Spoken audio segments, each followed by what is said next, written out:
welcome back to the channel. Today we're talking about Brie Larson and Gal Gadot finally recreated that Captain Marvel and Wonder Woman photo. Now, Gal Gadot, I'm always happy to see. When I see her around Brie Larson, it kind of makes me nervous because you think something might jump off of Brie and onto Gal. This is by Catherine Webb. I wonder if it was Catherine Webb that was dating AJ McCarron.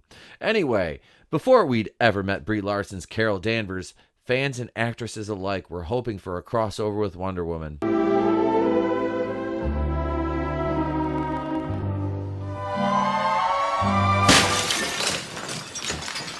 Though it took nearly 3 years, the Cat Pan mediocre star finally, I'm going to try to be objective on this one. The Captain Marvel star Thank you very much. Finally brought that dream one step closer to reality when she posed with Gal Gadot at the 2020 Oscars, and in the process of documenting their glamorous meetup, the two actresses ended up, maybe accidentally on purpose, recreating an iconic piece of fan art that first brought their two characters together.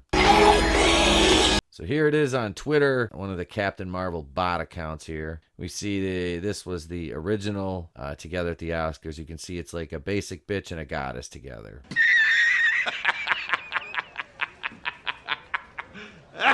Marvel moving forward with Captain Marvel 2. It has been only a year since Larson appeared in Cat Pan Mediocre, a film that took in a total of $1.2 billion worldwide in ticket sales. I wonder how much of that came from Disney, as their accounting department is being investigated by the Securities and Exchange Commission for fraud, financial fraud by Disney. Apart from Black Panther, which made $1.3 billion, Captain Marvel is the studio's highest grossing debut for a franchise. One interesting thing about Captain Marvel is that it was Marvel's lowest grossing film of 2019. Avengers Endgame and Spider-Man Far From Home made more at the box office last year. To say that Spider-Man Far From Home, which is objectively, in my opinion, although it has a few redeeming qualities, is a not good movie. It is not a good movie whatsoever. Formulaic, boring, and it creates more issues as it relates to Endgame and the blip or the snap. It created a lot of continuity errors. Now, Captain Marvel was horribly boring. There was feminist ideologies that crept into the movie, obviously, but it wasn't as bad as it was marketed. The final product kind of walked back some of that and was just a boring movie with a boring lead actress and not a good story that was written by two people, Anna Fleck and Ryan Bowden and Anna Fleck, or Fleck and Bowden. I don't know. They're just forgettable. They're not doing the sequel because they didn't know what they were doing. And apparently it really translated through because, like I said, when I watched this movie, it was a chore to sit through. And this is coming from me, who I've watched Thor the Dark World a bunch of times. And Thor the Dark World is better than this movie, okay? This is the lowest rated movie in the MCU. And I'm going to show you a discrepancy, or I call it a discrepancy, comparatively speaking, to how protected this movie was and the controversy, quote-unquote controversy. I do not need a 40-year-old white dude to tell me what didn't work for him. Captain Marvel was also not the first female superhero movie in the history of cinema, contrary to what Marvel would have you believe. This is the first time I've really seen this in an article that was written by one of these sources that usually shills out for a Captain Marvel. There have been other movies that would feature female superheroes as the lead, including Catwoman, Elektra, Supergirl, and Wonder Woman. Bear with me here, but none of these projects have enjoyed the success of Captain Marvel. DC's Wonder Woman came the closest, making $822 million at the box office.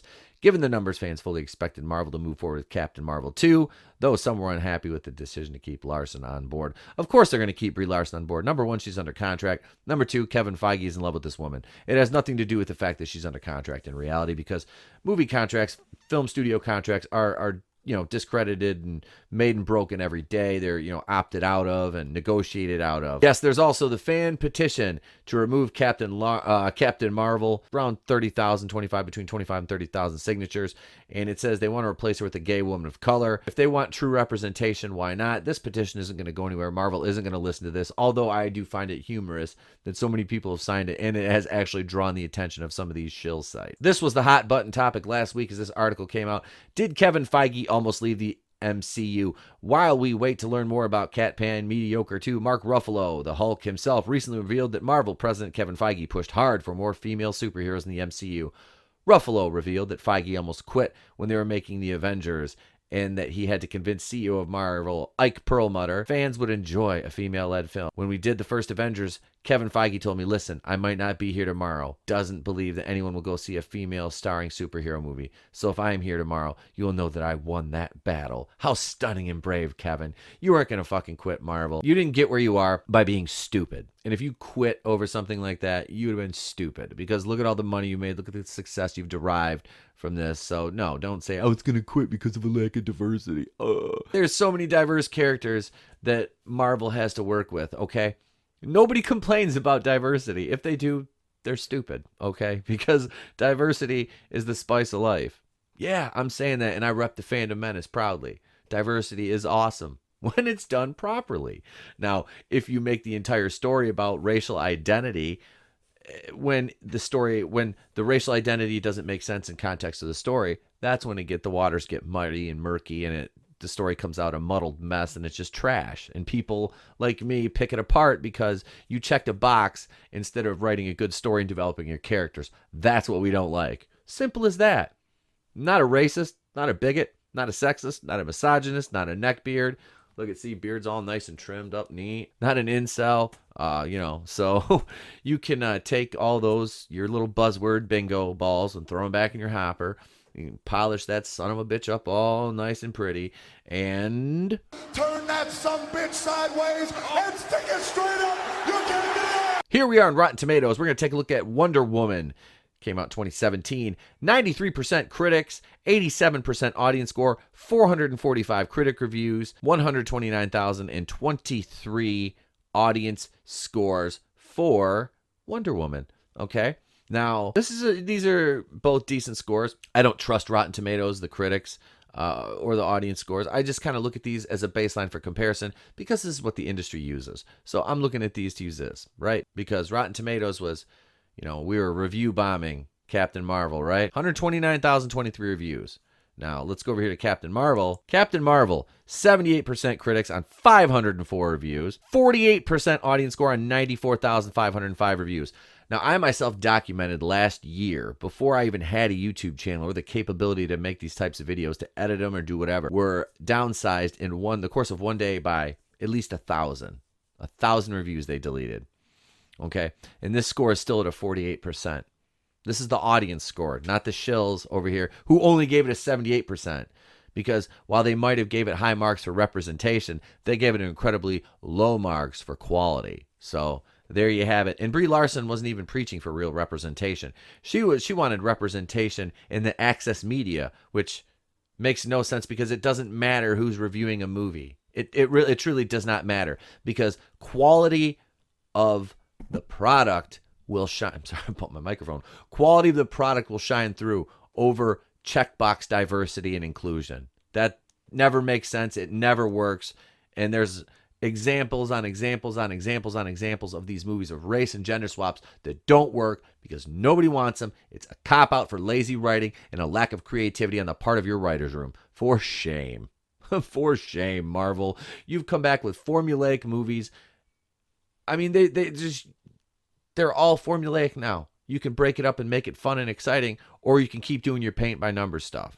And this whole, we're going to be the MCU thing and lead towards an A-Force movie now, with Brie Larson at the forefront, you're making a big mistake, because eventually this entire thing is going to have to be rebooted. And if you do that, that might be the linchpin that sets it off. I don't know. I'm just saying, because it's really leaning towards that direction. No problem with female characters, but when you're using characters like She-Hulk, and you have this insane writer Dana Schwartz who just basically hates men.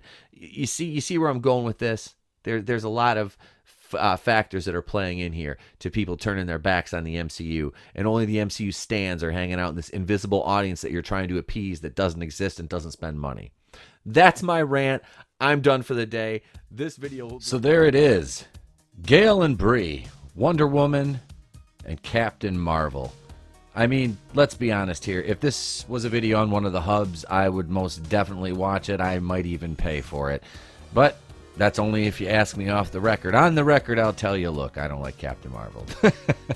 I mean, let's be honest here. They're both attractive women. I just don't care for Brie Larson's views or find her acting to be particularly compelling, convincing, or anything else. But, like I said, I'm a guy. So at the end of it, this is, these are my thoughts.